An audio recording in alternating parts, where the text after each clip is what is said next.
The shower hissed softly, filling the small bathroom with mist. Evan Reed watched the steam rise around him, curling up toward the ceiling like smoke from a forgotten candle. He stood before the mirror, a towel around his waist, tracing a fingertip through the condensation until his blurred reflection appeared. The eyes staring back seemed older than 30, tired, muted, dulled by routine. He adjusted his glasses, wiped a small circle clear, and sighed. Somewhere in the next room, his phone buzzed once and fell silent again. Noah's message, when he finally read it, was short and predictable. Flight delayed. Might be late. Don't wait up. Evan typed, "Okay. Be safe," and hesitated before sending it. He stared at the words for a long moment, wondering if they sounded too cold or too desperate.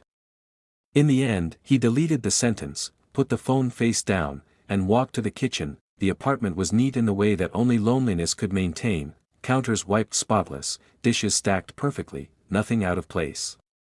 The walls were the same soft gray he'd painted 2 years ago, back when he and Noah thought a fresh start would fix everything. Back when they still cooked together on weekends, laughed over wine, and fell asleep on the couch halfway through old movies. Now, the silence of the apartment felt like another person, one who refused to leave. He poured himself coffee and opened the blinds. Outside, Seattle's overcast sky pressed low over the neighborhood. Across the narrow courtyard, a moving truck stood by the curb, its ramp leading up to a half-open door. A man was unloading boxes, his movements confident and efficient. Evan watched for a moment, more out of curiosity than interest, until the man turned toward him. Their eyes met briefly through the glass. The stranger gave a small wave. Evan blinked, startled, then returned the gesture, embarrassed at being caught staring. He thought nothing of it until later that afternoon, when he heard a knock next door and the sound of someone moving furniture. The faint thud of music seeped through the wall. It wasn't loud, just enough to remind Evan that he wasn't alone anymore. The next morning, as he was leaving for work, the elevator door slid open to reveal the same man from the moving truck. He was carrying a small potted plant, his dark hair damp from the rain. "Hey," the man said easily. "You must be next door." "I'm Liam. Just moved in yesterday." Evan nodded, caught off guard by the directness. "Evan. Welcome to the building." "Thanks." Liam's grin was quick, unguarded. "Still trying to figure out which light switch controls what. Feels like a puzzle." Evan chuckled despite himself. "It takes a week or two to learn the rhythm of this place. The wiring's older than it looks." The elevator dinged, and they stepped out into the lobby. Liam held the door open with one arm, balancing the plant in the other. "Appreciate the tip. Maybe you can show me around sometime." The words were casual, but something in Liam's tone lingered, friendly, curious, a touch of warmth that felt too easy. Evan nodded politely and left it at that. But as he walked to his car, he found himself replaying the sound of Liam's voice, that effortless confidence, the way he filled the space around him. That evening, Noah called while Evan was chopping vegetables for dinner. "How's the project going?" Noah asked, his voice crisp and distant over speakerphone. "Good," Evan said. "Busy. You?" "Same. I'll be home next week, hopefully. Don't forget the landlord's inspection on Friday." There was a pause, long enough for both of them to feel it. Evan forced a smile that Noah couldn't see. "Got it. Take care, okay?" "Always," Noah said. "Love you." Evan hesitated before replying. "Love you too." When the call ended, he stood still for a while, knife resting on the cutting board, the quiet pressing in again. The word "love" felt heavy, like an old coat he still wore out of habit. Later that night, he heard footsteps in the hallway, followed by a knock on his door. He opened it to find Liam holding a cardboard box labeled "Kitchen." "Sorry to bother you," Liam said. "Do you have a screwdriver?" "Can't find mine." "Yeah, sure." Evan fetched one from the drawer and handed it over. "Thanks. I'll bring it right back." But instead of leaving, Liam lingered. "I like your place," he said, glancing around. feels calm. Or empty, Evan said before he could stop himself. Liam's eyes flicked to his, not with pity, but understanding. Maybe both. It was a simple exchange, but it left a strange warmth in the air. After Liam left, Evan found himself pacing the kitchen, restless. He told himself it was just neighborly politeness, that he was starved for conversation, nothing more. Still, when he went to bed that night, he could hear faint laughter through the wall, Liam's voice, low and easy, and for some reason, it made the room feel smaller. Days turned into a quiet pattern of work, dinner, and the soft hum of life happening next door. Liam played music in the mornings, blues, mostly, and Evan found himself waiting for it without realizing why. Sometimes they met in the hallway, exchanging small talk that stretched longer each time. Liam's stories about his old neighborhood, his impulsive move after a breakup, his habit of baking late at night when he couldn't sleep, all of it filled the silence in ways Noah no longer did. One evening, Evan came home to find a note slipped under his door. It was from Liam: "Made too much pasta. Come help me out or I'll be eating leftovers for a week." He stared at the note for a long time before folding it neatly and placing it on the counter. He didn't go next door, though he thought about it all night. When he finally drifted to sleep, he dreamed of an open door, of laughter echoing through the thin walls, of a warmth that felt both comforting and dangerous. The next morning, he stood again before the mirror, steam clouding the glass. He wiped it clear and looked at himself, really looked. His reflection didn't seem tired this time. Just uncertain, caught between something familiar and something new. In the quiet, he thought he heard a soft knock through the wall.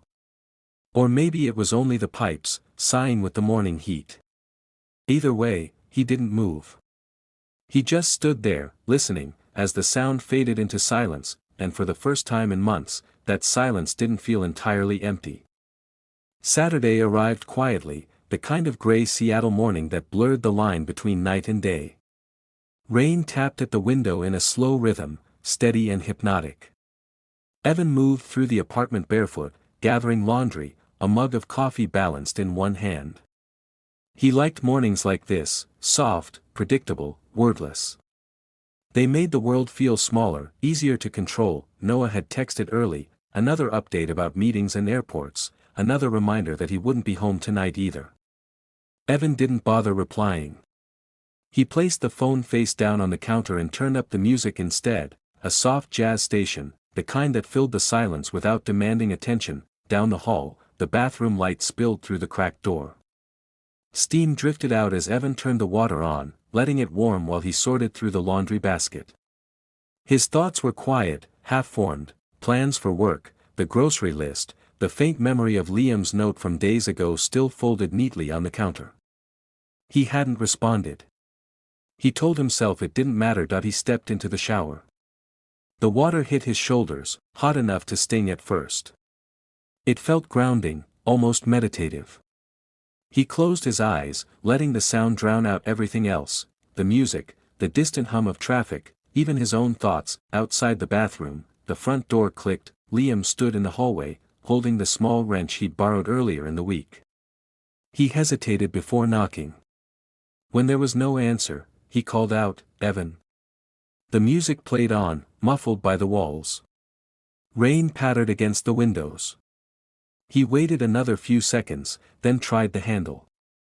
It turned easily. He stepped inside, cautious at first. The apartment was tidy, lived in, but still, plants by the window, books stacked in neat columns, the faint scent of coffee and soap in the air. He took a few steps toward the kitchen, calling again, "Hey, just dropping this off."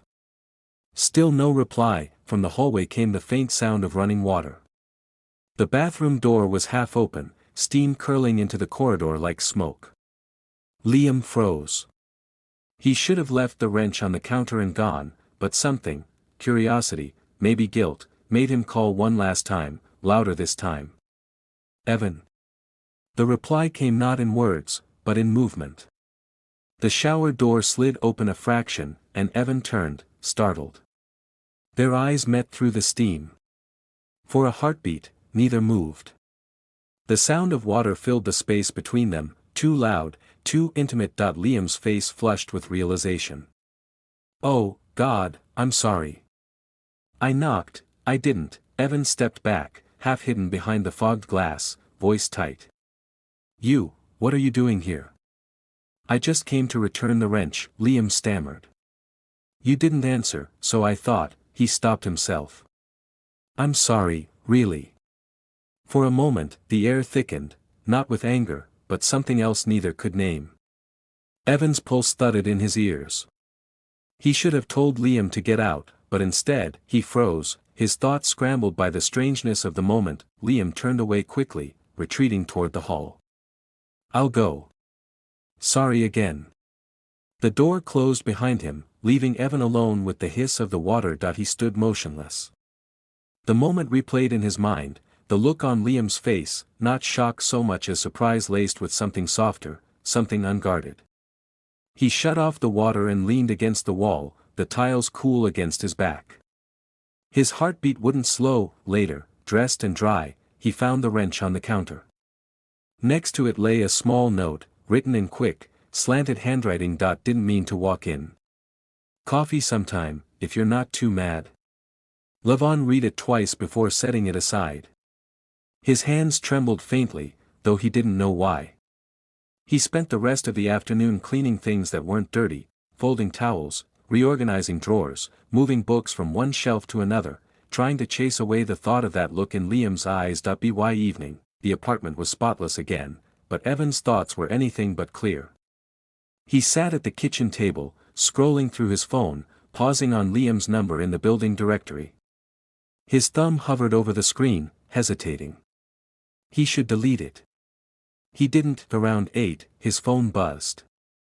A message from Liam. No hard feelings, I hope. I swear I wasn't creeping. Just really bad timing. Evan stared at the words, unsure how to answer. After a moment, he typed back, it's fine. Just, unexpected. The reply came instantly. I owe you coffee, then. For emotional damage, Evan smiled despite himself. You really don't. That I insist. Tomorrow. He hesitated, then typed, sure. Afternoon works. The message sent before he could second-guess it. When the time came the next day, they met at a small cafe on the corner, all exposed brick and rain-streaked windows. Liam arrived first, waving him over with a grin. Didn't think you'd actually show, he said. I almost didn't, Evan admitted, settling into the seat across from him. The conversation started lightly, neighbors' complaints, the quirks of the old elevator, the unpredictable weather, but soon drifted into personal territory. Liam talked about moving to Seattle after a breakup, how he wanted a change of scenery, a new start. Evan listened, nodding, surprised by how easy it felt to talk to him. When Liam asked about Noah, Evan found himself pausing. He travels a lot, he said carefully. Work keeps him busy. Must get lonely, Liam said softly. Evan glanced up. Sometimes. The silence that followed wasn't awkward, it was charged. Evan felt it in the air between them, in the way Liam's fingers brushed his cup, in the way his eyes lingered a moment too long. For a second, Evan thought Liam might say something else, something neither of them could take back. But he didn't. When they left the cafe, the rain had stopped. They walked side by side, their reflections trailing in the wet pavement. At Evan's door, Liam handed him the umbrella they'd shared. Thanks for not staying mad, he said. Evan smiled faintly. Thanks for the coffee. Liam nodded, his expression unreadable. See you around. He turned and walked away, the echo of his footsteps fading down the hall. Evan stood there for a moment longer, the umbrella still in his hand, the faint scent of coffee and rain clinging to his clothes. Inside, the apartment felt different, warmer, somehow, or maybe just louder with all the thoughts crowding his mind. He went to the bathroom, wiped the mirror clear, and met his own eyes. They looked the same, but something underneath had shifted. For the first time in years, he didn't feel invisible, and that realization unsettled him more than he cared to admit. The days after the cafe meeting were quieter than Evan expected, but the quiet was heavy, pressing against him in a way that was almost physical. He found himself checking his phone, not for Noah's messages, but for Liam's. Nothing had changed. Liam hadn't reached out, yet Evan felt the pull of that unspoken tension, the memory of a presence that lingered just beyond the walls. Evan tried to focus on work. He stared at his laptop screen, fingers hovering over the keyboard, but the emails, deadlines, and design drafts blurred together. Every time he paused, he found himself replaying the brief moments of closeness, the hand brushing against his when passing the coffee cup, the way Liam's gaze held his a moment longer than necessary. Guilt pricked at him. He was married. Noah, despite the distance, was his anchor.